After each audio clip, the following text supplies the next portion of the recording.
Le jeûne et la prière, c'est un thème que j'aimerais aborder avec vous ce matin, puisque nous avons dans quelques semaines un temps de jeûne et de prière ici dans ce lieu, 4 jours de jeûne et de prière.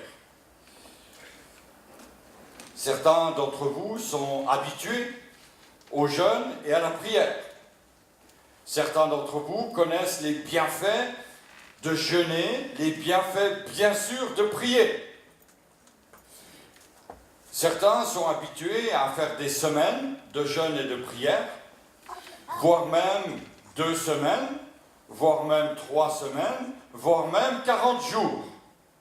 Bon, alors il n'y en a pas beaucoup qui font 40 jours ici, enfin je ne crois pas, mais ce qui est important de savoir, de réaliser, c'est que le jeûne et la prière sont mis à la disposition des chrétiens comme étant une arme, une puissance, un profond sentiment d'être en communion très intime avec le Créateur. La Bible nous parle beaucoup du jeûne et de la prière. Jésus a pris du temps de jeûne, les disciples ont pris du temps de jeûne à l'écart, et nous sommes appelés aujourd'hui, en tant que chrétiens, particulièrement dans ces temps tourmentés, à chercher la face de Dieu, à nous tenir devant notre Créateur avec un cœur d'intercesseur. Se dire, Seigneur, mais il y a des choses qui me dépassent complètement. L'évolution de ce monde me dépasse complètement. La situation de ma famille, de mon couple, de mes enfants me dépasse, Seigneur. Et je veux me placer devant toi, dans une attitude de jeûne et de prière. Un jeune missionnaire avait été appelé en terre de mission à l'étranger. Il n'avait pas l'habitude de prêcher. Ce n'était pas un prédicateur de renom. Mais il savait une chose: comment influencer, toucher le cœur de Dieu. En allant un jour chez un ami, avant son départ pour le champ missionnaire, il va dire ceci, une phrase restée très célèbre. Je ne sais pas comment Dieu peut se servir de moi sur le champ missionnaire. Je n'ai aucun talent spécial. Je n'ai aucun don particulier. Et son ami lui répondit, mon frère, Dieu veut des hommes et des femmes qui savent prier. Il y a de nos jours trop de personnes qui prêchent par rapport au nombre de personnes qui prient. Et le jeune homme partit en mission, avec cette phrase, cette recommandation de son ami. Lorsqu'il est arrivé sur la terre missionnaire, je vais vous dire tout à l'heure où c'était, cet homme n'a pas commencé à prier. Mais le village, là où il était installé, il l'entendait. Le village l'entendait prier dans sa case, dans sa maison. Et du soir au matin et du matin au soir, c'était un murmure de prière qui montait vers le Seigneur. Dans sa chambre, le serviteur intercédait pour les âmes perdues. Et le Saint-Esprit lui révélait dans ces moments précis où étaient ces âmes. Et lorsqu'il se levait, lorsqu'il sortait de sa chambre, il savait exactement où aller, à qui parler. Et il y a eu des conversions et des conversions. Il n'a, pour ainsi dire, pas prêché. C'était un homme de prière. Hudson Taylor, grand missionnaire aux Indes. Remarquable témoignage. La Bible nous dit ceci, « Invoque-moi et je te répondrai. Je t'annoncerai de grandes choses, des choses cachées que tu ne connais pas. » Il y a ici une condition, celle d'invoquer le Seigneur. Frères et sœurs, regardez, le Seigneur est clair lorsqu'il parle. « Invoque-moi et je te répondrai. » Il y a comme une relation directe à l'invocation, à la prière, à l'intercession. Je te répondrai. Mais Dieu ne répond qu'à partir du moment où on a invoqué, où on a prié. Et puis là, il nous dit, je t'annoncerai de grandes choses. Alléluia. Qu'est-ce qu'on a envie d'attendre de grandes choses?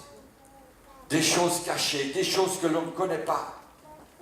Et Dieu répond, ce verset, Jérémie 33:3, c'est la réponse à toutes nos questions. Le téléphone de Dieu. Ce n'est pas le 2x18.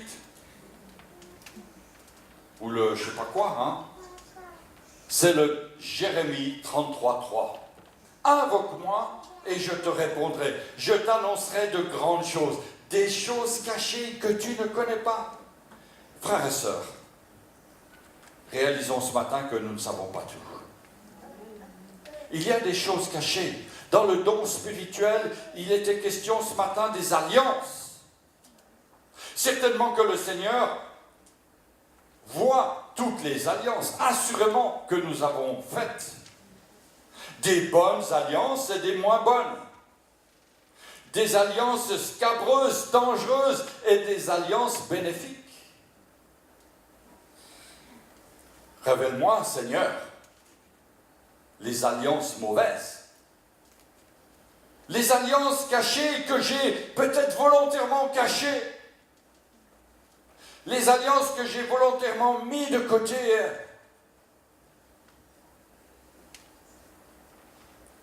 Rejetées.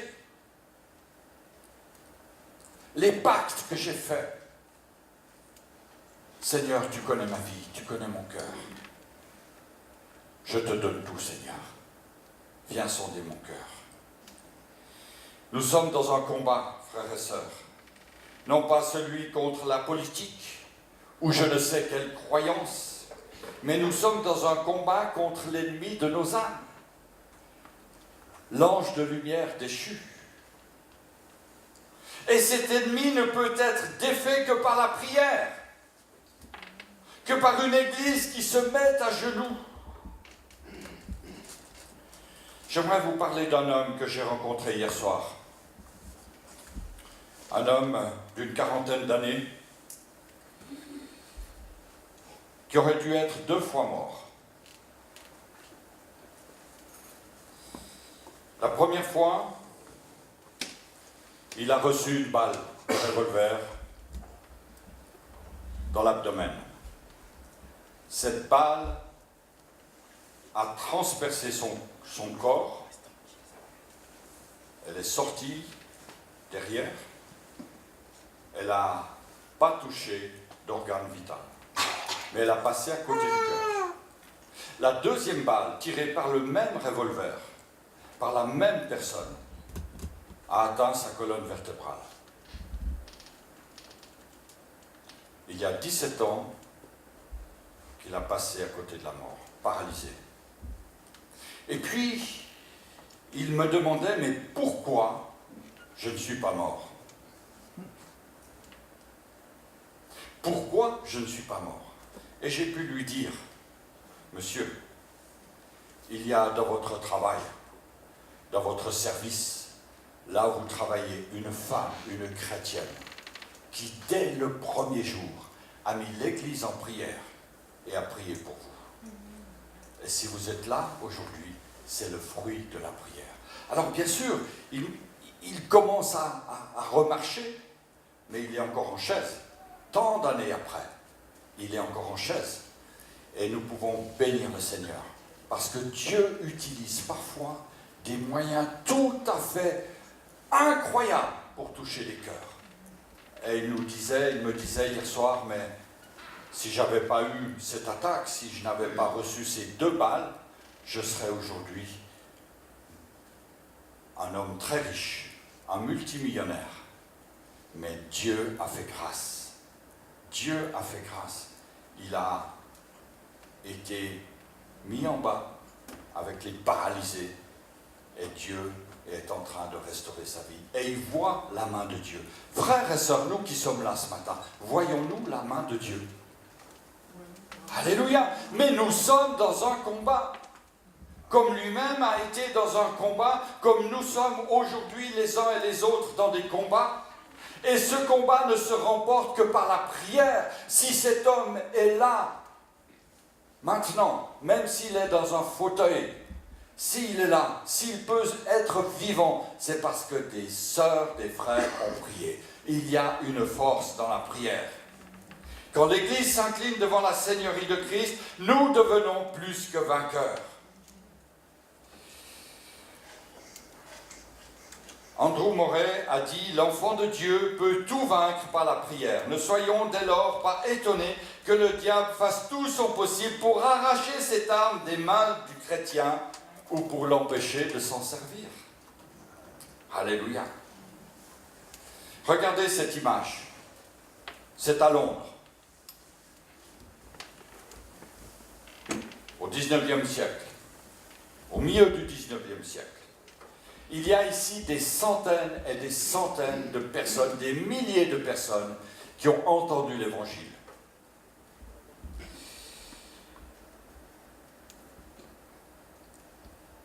L'homme qui prêche, Spurgeon, Charles Spurgeon.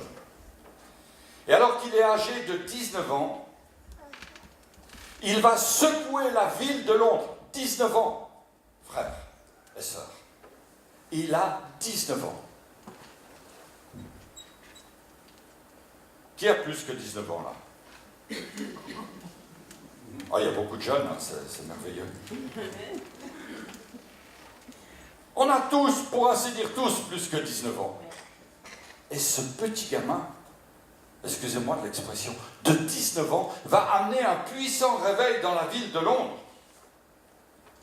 Et lorsqu'on va demander à l'évangéliste Moody, de retour de Londres, parce que Moody voulait voir ce qui se passait à Londres, il voulait connaître ce Spurgeon. Et on va dire à Moody, « Avez-vous entendu Spurgeon prêcher ?» Et il va répondre, « Oui. » Mais mieux encore, je l'ai entendu prier. Un homme de prière. Bien aimé, il est intéressant de noter que les disciples de Jésus n'ont jamais demandé à Jésus de leur enseigner à prêcher, mais à prier. Et dans quelques jours, dans quelques semaines, nous désirons entrer dans ce temps de jeûne et prière. J'aimerais voir avec vous quelle est l'utilité de ce jeûne, de la prière. Dans la Bible, en français courant, dans l'évangile de Matthieu, chapitre 6, je lis ceci. Quand vous priez, ne soyez pas comme les hypocrites. Ils aiment à prier debout dans les synagogues et au coin des rues pour que tout le monde les voie. Je vous le déclare, c'est la vérité. Ils ont déjà leur récompense. Mais toi, lorsque tu veux prier, entre dans ta chambre, ferme la porte et prie ton Père qui est là, dans cet endroit secret. Et ton Père qui voit ce que tu fais en secret te récompensera. Quand vous priez, ne répétez pas sans fin les mêmes choses, comme les païens. Ils s'imaginent que Dieu les exaucera s'ils parlent beaucoup. Ne les imitez pas, car Dieu, votre Père, sait de quoi vous avez besoin avant que vous lui le demandez. Voici comment vous devez prier. Et là, le Seigneur va développer cette merveilleuse prière que je vais relire ici, parce que je ne peux pas m'arrêter avant de lire cette prière que le Seigneur nous a enseignée. Notre Père qui est dans les cieux, que chacun reconnaisse que tu es le Dieu vivant, que ton règne vienne, que chacun sur la terre fasse ta volonté comme elle est faite dans le ciel. Donne-nous aujourd'hui le pain nécessaire, pardonne-nous nos torts, comme nous pardonnons aussi à ceux qui nous ont fait du tort. Et ne nous expose pas à la tentation, mais délivre-nous du mauvais. Car c'est à toi qu'appartiennent le règne, la puissance et la gloire. Amen.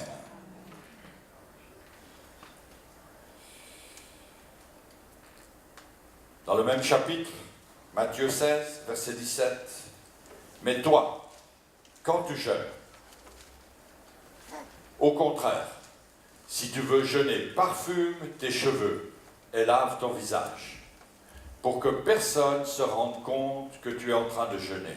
Que ce soit un secret entre toi et ton Père qui est là dans le lieu secret. Alors ton Père, qui voit ce qui se fait en secret, te le rendra. Amen. Jésus, notre divin modèle, apporte un esprit nouveau dans la conception du jeûne. Il y a le jeûne de l'ancienne alliance, qui a sa valeur. Mais Jésus vient apporter un nouvel éclairage au jeûne. Jésus ne supprime pas le jeûne de l'ancienne alliance. Il le pratique d'ailleurs lui aussi. Il a jeûné pendant 40 jours lorsqu'il était dans le désert. Mais Jésus ne va pas ordonner le jeûne. Ce n'est pas un acte de religion.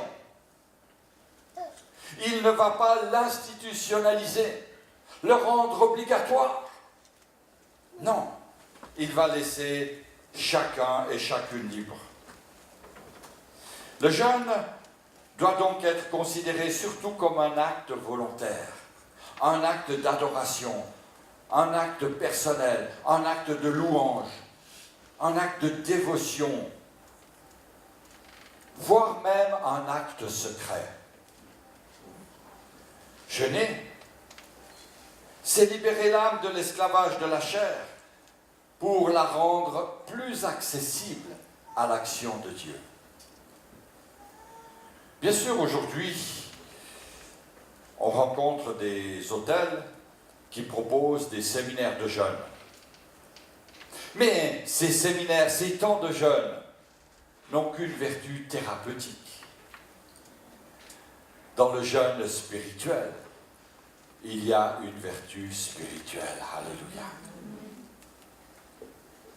Nous pouvons d'ailleurs lire ceci dans l'évangile de Luc au chapitre 4, les versets 1 à 4. Jésus, rempli du Saint-Esprit, revint du Jourdain et fut conduit par l'Esprit dans le désert. Et il y fut tenté par le diable pendant 40 jours. Il ne mangea rien durant ces jours-là. Et quand ils furent passés, il eut faim. Le diable lui dit alors, « Si tu es fils de Dieu, ordonne à cette pierre de se changer en pain. » Jésus lui répondit, « L'Écriture le déclare, où il est écrit, l'homme ne vivra pas de pain seulement. » Le jeûne, pratiqué d'une manière biblique, d'une manière chrétienne, nous apporte également une puissance au même titre que la prière. Nous voyons cela par exemple dans l'évangile de Matthieu, toujours au chapitre 17, verset 21, où Jésus va donner une clé aux disciples qui n'ont pas pu accomplir une guérison, une délivrance. Jésus va leur dire au verset 21, « Cette sorte de démon ne sort que par la prière et par le jeûne. » Que par la prière et le jeûne. Lorsqu'il y a le jeûne et la prière, que Dieu répond, il y a une action commune, la part de l'homme et la part de Dieu.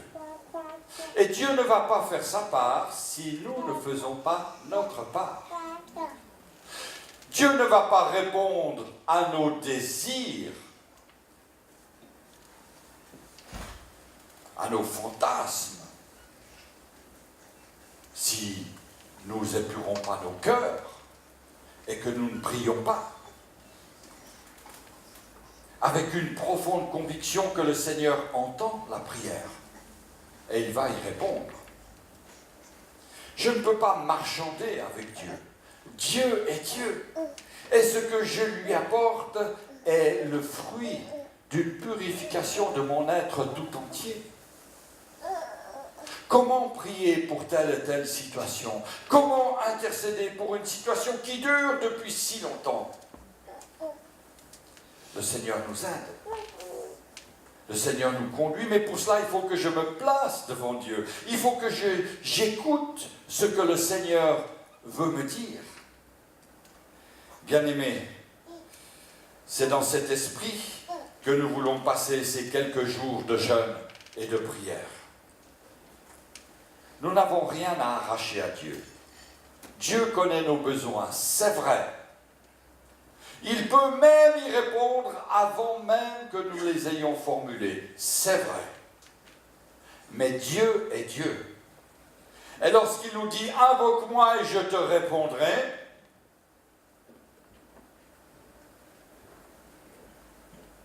ce n'est pas « je te donnerai », même si tu ne m'invoques pas.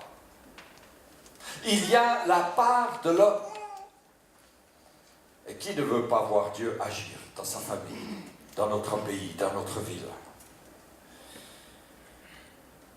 S'il est vrai que la parole de Dieu met beaucoup l'accent sur la prière individuelle, personnelle, dans le secret de sa chambre, elle nous exhorte aussi, cette parole, à jeûner ensemble, dans l'assemblée. Je prends par exemple 2 passages. Dans Acte 13, il nous est dit au verset 2, « Pendant qu'ils servaient le Seigneur dans leur ministère et qu'ils jeûnaient, le Saint-Esprit dit, « Mettez-moi à part Barnabas et Saul pour l'œuvre à laquelle je les ai appelés. » Il y a la notion d'appel, la notion de service, la notion de consécration dans ce verset. Ils servent le Seigneur, les disciples servent le Seigneur, et ils jeûnent. Et le Saint-Esprit va parler, et le Saint-Esprit va appeler Saul et Barnabas pour l'œuvre de Dieu. Quelques versets plus loin, au verset 23 du chapitre 14, cette fois, ils firent nommer des anciens dans chaque église. Et après avoir prié et jeûné, ils le recommandèrent au Seigneur, en qui ils avaient cru. Des frères sont recommandés au Seigneur, mais pas de n'importe quelle manière.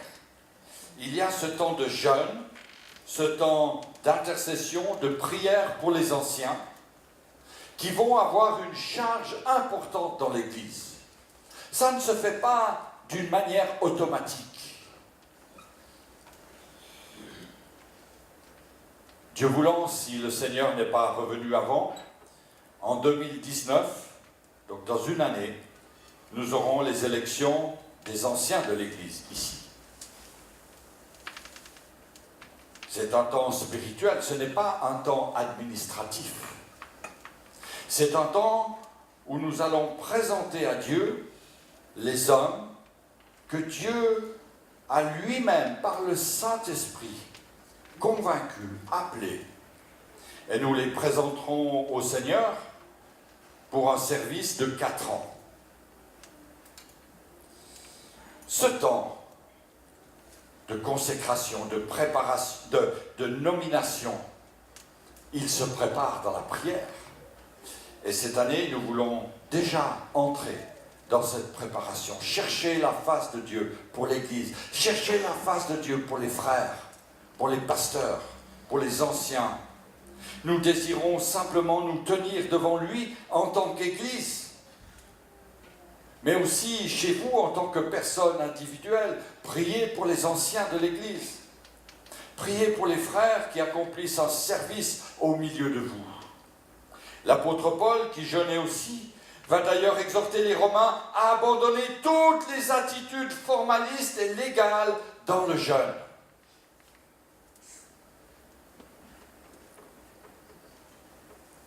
Et l'apôtre Paul, quand il parle aux Romains, il est assez incisif. Il les encourage à prier, à jeûner. Et j'aimerais lire avec vous ces passages dans l'épître de Romains, de Paul aux Romains, au chapitre 14, où Paul va somme toute encourager les Romains à être justes devant Dieu, justes avec les frères et les sœurs, afin que leur prière puisse être exaucée par le Seigneur. Il va poser le cadre de la marche de l'Église, le cadre de l'intercession, le cadre de la prière, le cadre de la vie de l'Église. Et permettez-moi de relire ces quelques versets dans le chapitre 14.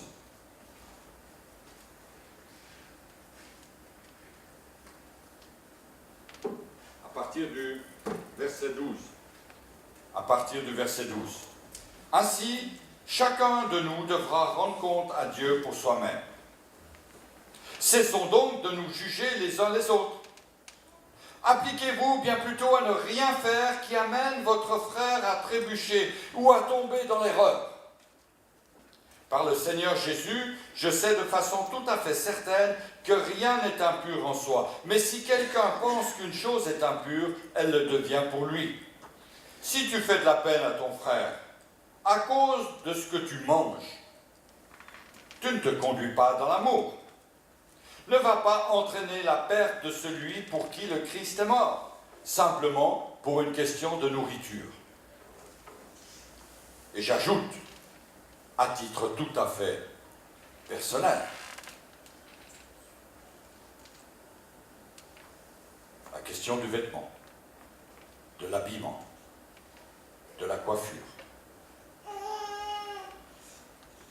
Je continue ma lecture. Romains 14, verset 16. Ce qui est bon pour vous ne doit pas devenir pour d'autres une occasion de critiquer. En effet, le royaume de Dieu n'est pas une affaire de nourriture et de boisson. Il consiste en la justice, la paix et la joie que donne le Saint-Esprit.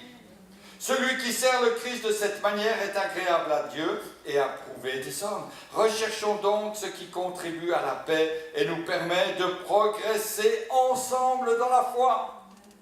Et lorsque nous sommes dans une semaine de jeûne et de prière, notre désir, c'est de progresser dans la foi. Notre désir, c'est de grandir ensemble. Notre désir, c'est que l'Église devienne une lumière, un phare, avec d'autres ici à Genève, bien sûr. L'Église, c'est Jésus-Christ lui-même. Et en tant que membres de cette Église, nous sommes appelés à prier, à intercéder pour notre ville. Mais nous ne pouvons le faire que si, entre nous, il y a ce lien d'amour, de paix, de plénitude spirituelle. Je vous exhorte donc, chacun et chacune, dans ce temps de préparation aux jeûnes et prières, à prendre un engagement devant Dieu. Un engagement pour la semaine, mais aussi un engagement dans ce temps de préparation. Le leitmotiv, la devise, le mot d'ordre que nous avons pour cette semaine est l'utile pour Dieu. Et ce thème sera décliné tout au long de la semaine par le pasteur Makese Mengi, un frère d'origine congolaise et qui est maintenant pasteur dans l'Assemblée de Dieu de Grâce dans le sud de la France. Cette semaine, vous avez le programme qui est à votre disposition à la sortie. Demandez-le si vous ne l'avez pas reçu. Cette semaine est ouverte à tous. Et elle se terminera le vendredi soir, par un temps de fin de jeûne avec une soupe.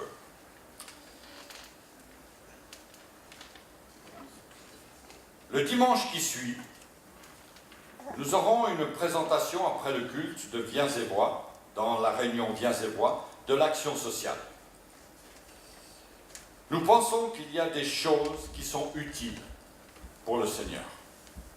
Et il y a des choses qui sont inutiles. Frères et sœurs, il vous arrive peut-être de déménager. Quand vous déménagez, les choses utiles, vous les prenez avec vous, vous les emballez, et les choses inutiles, vous vous en séparez. À moins que vous êtes un collectionneur de petites bouteilles ou, à savoir de boîtes d'allumettes vides. Il y a des choses qui sont inutiles. Dans notre marche chrétienne, frères et sœurs, il y a des choses qui sont inutiles. Et Jésus a donné un enseignement à ses disciples sur les choses utiles et les choses inutiles. Et en me préparant devant le Seigneur, j'ai réalisé que bien sûr, dans ma vie, j'ai fait des choses inutiles. Bien sûr. Tout le monde. Ah, ça me console. Merci, Francesca. Mais dans l'Église, j'ai pas toujours fait des choses utiles. Il y a des choses que j'ai faites parce que je les faites machinalement, humainement, qui étaient totalement inutiles. Et Dieu veut nous montrer ce qui est utile pour le Seigneur. Qu'est-ce qui, dans ma vie spirituelle, dans ma vie de chrétien et chrétienne, est utile pour l'œuvre de Dieu?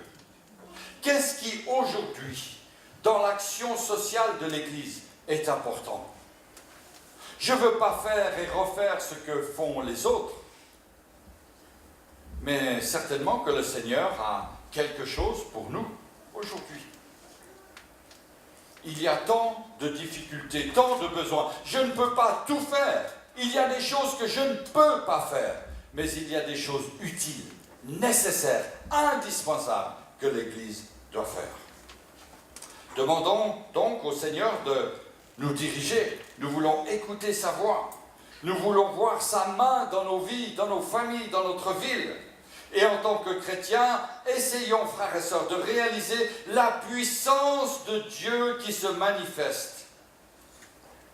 Cet homme qui a été protégé, gardé, relevé. Dieu n'est pas indifférent de cette situation. Dieu n'était pas absent. Il y a eu une femme, une famille, une église qui a prié pour cet homme. Sachons reconnaître, bien-aimés, la puissance de la prière. Lorsque le peuple d'Hébreu va entrer en terre promise, et nous nous réjouissons de rentrer dans la terre promise, vous et moi, la terre promise, là-haut, la maison du Père, nous nous réjouissons de cela, mais avant de rentrer dans la terre promise, avant de rentrer dans le plan particulier de Dieu, les Hébreux ont dû se présenter devant le Seigneur. Et Josué va dire à tout le peuple, « Purifiez-vous, car demain l'Éternel fera des prodiges au milieu de vous. » Alléluia. Merci pour le don spirituel de tout à l'heure.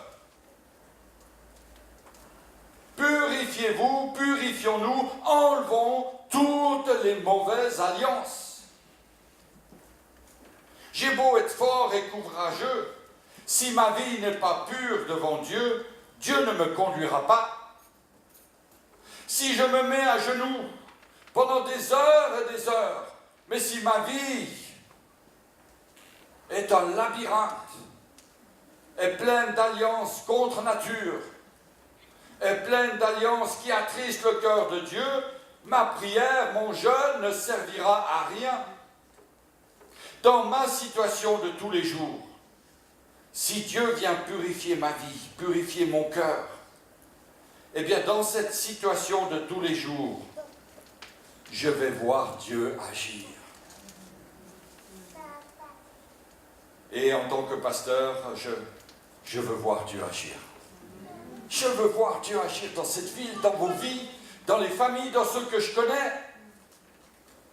Ceux qui ont eu la liberté de partager une préoccupation, un souci, et à qui je n'ai pas pu donner une réponse comme ça, parce que les réponses appartiennent à Dieu. Et on prie pour que la chose se concrétise, qu'il y ait une réponse à la prière. Moi, je veux voir Dieu agir dans vos vies. Tant de vies sont cassées aujourd'hui, tant de vies sont brisées, des foyers cassés, des couples brisés. Moi, j'en ai marre. On est fatigué par l'œuvre de l'ennemi qui vient détruire, qui vient casser. Et nous savons tous ce que c'est. Et nous ne pouvons pas, en tant que chrétiens, rester les bras ballants. et puis faire des alliances contre nature, faire des pactes pour essayer de trouver un semblant d'arrangement. Josué a dit au peuple, sanctifiez-vous, car demain, l'Éternel fera des prodiges au milieu de vous. Alléluia. Moi, je veux voir les prodiges. Et quand Dieu les promet, eh bien, il tient ses promesses.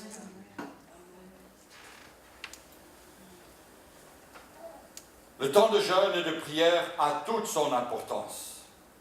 Il nous prépare à entrer dans le plan de Dieu. Dans l'Écriture, les promesses de Dieu et les miracles vont de pair. Lorsque Dieu accomplit, lorsque Dieu donne une promesse, elle s'accomplit. Alors bien sûr, il y a parfois un délai qui nous semble très long. Mais nous avons tous reçu, frères et sœurs, des promesses de Dieu.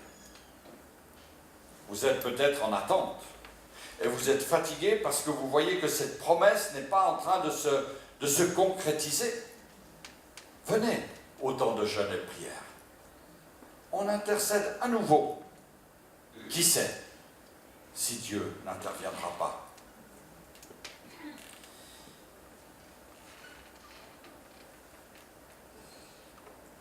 Lorsque les Hébreux ont traversé le Jourdain, le fleuve s'est séparé. Le fleuve s'est ouvert, comme la mer Rouge d'ailleurs. Le fleuve s'est ouvert. Les Hébreux ont pu traverser.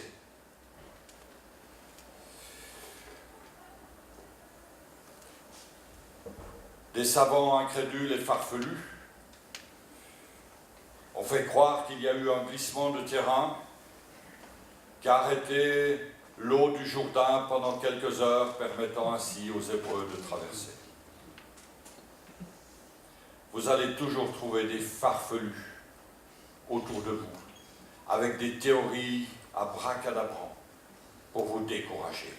Dieu est Dieu. Amen. Dieu a permis au peuple d'Israël de traverser le Jourdain. Et il nous permet encore aujourd'hui de traverser notre vie. De se tenir debout à la fin de notre vie et de dire, Seigneur, oui, tu m'as conduit. Je suis prêt. Viens me chercher. Et si le Seigneur vient nous chercher demain ou après-demain, les choses inutiles de notre vie auront disparu. Et nous serons en paix avec le Seigneur.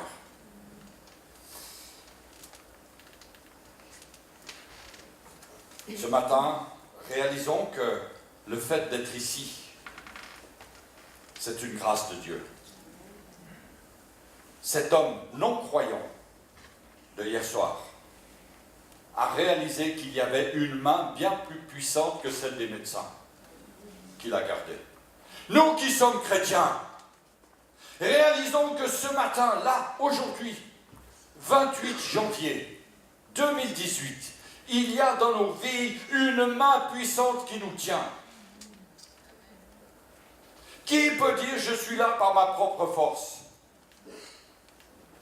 Qui peut dire ce que j'ai vient de mes efforts? Tout est à moi.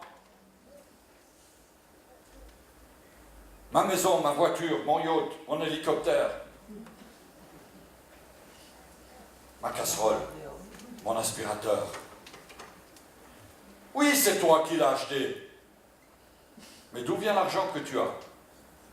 Dieu pourvoit à toutes choses, frères et sœurs. Réalisons cela, que nous soyons riches ou pauvres, malades ou bien portants, Dieu est aux commandes de notre vie. Je dois terminer ce matin et j'aimerais qu'on puisse prendre ensemble un verset dans le psaume, 2 versets dans le psaume 100. Un psaume de louange, un psaume de reconnaissance.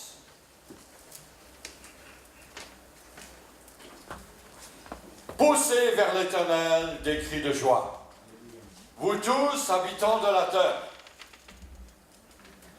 Ah, on est tous habitants de la terre. Il n'y a pas de martiens parmi nous là ce matin. Hein? On est tous des habitants de la terre. Poussez vers l'Éternel des cris de joie. Alléluia. Servez l'Éternel avec joie. Allez voir Marie-France.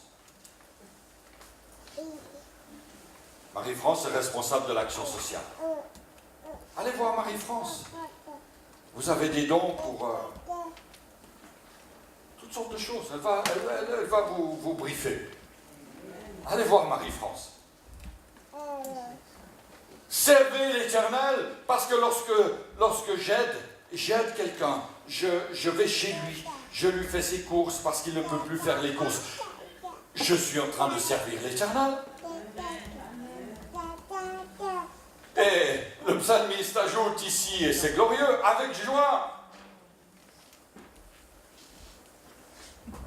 Venez avec allégresse dans la présence du Seigneur. Sachez que l'Éternel est Dieu, c'est lui qui nous a fait, nous lui appartenons, nous sommes son peuple et le troupeau de son pâturage.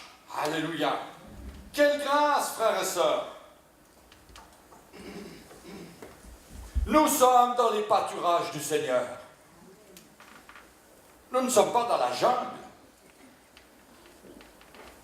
mais dans le pâturage du Seigneur. Bien sûr, de temps en temps, il y a un loup qui fait une éruption. Et on sait qui est le loup. Il veut nous attraper. Mais Jésus est le bon berger. Évangile de Jean, chapitre 10. Je suis le bon berger. Il n'est pas le mercenaire qui fuit lorsque le loup vient. Il est là et il nous défend. Je suis le bon berger, dit l'Éternel, dit le Seigneur Jésus. Et c'est pourquoi nous voulons entrer ce matin dans la louange et l'adoration de ce que Dieu va faire. Lorsque le peuple hébreu a traversé le Jourdain, ils ont posé des pierres en souvenir de la bonté de l'Éternel. Alors ce matin, je n'aimerais pas vous inviter à poser des pierres, mais j'aimerais vous inviter des pierres physiques, mais à poser des pierres spirituelles. Je demanderai au groupe de musique de se mettre en place. Nous voulons terminer notre culte par un magnifique cantique de consécration.